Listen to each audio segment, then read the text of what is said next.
Kung nagtataka kayo kung bakit may paganyan-ganyan pa, ngayong araw kasi ay Dream Day event ng kinder pupils ng Santulan Elementary School kung saan ang mga mag-aaral ay magsusuot ng kasuotan na pangarap nilang trabaho in the future.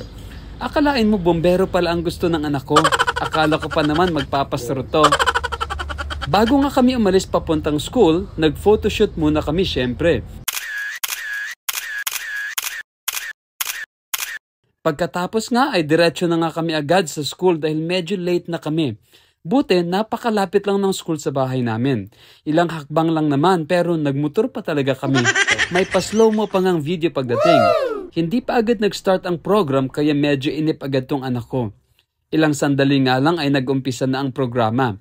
At ito na nga ang magpapakilala na sila isa't isa at ipagsisigawan nila ang pangarap nilang trabaho.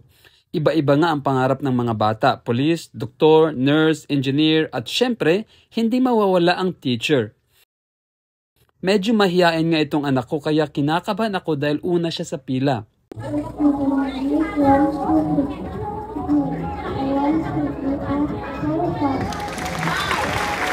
Ayan na, buti nakapagsalita naman. Nakakatuwa pala talaga kapag nakita mo ang anak mo na umaakyat sa stage. Sana sa recognition ay may award ka anak para makaakyat naman talaga ako sa stage. Yun lang po, salamat po sa panonood. Huwag po kalimutang i-follow at i-like ang aking page para sa mga makabuluhang video. May ganun pa? Makabuluhan daw? Either wow, maraming salamat po. Yan lang po muna for today's video. This is Teacher 11. Bye-bye!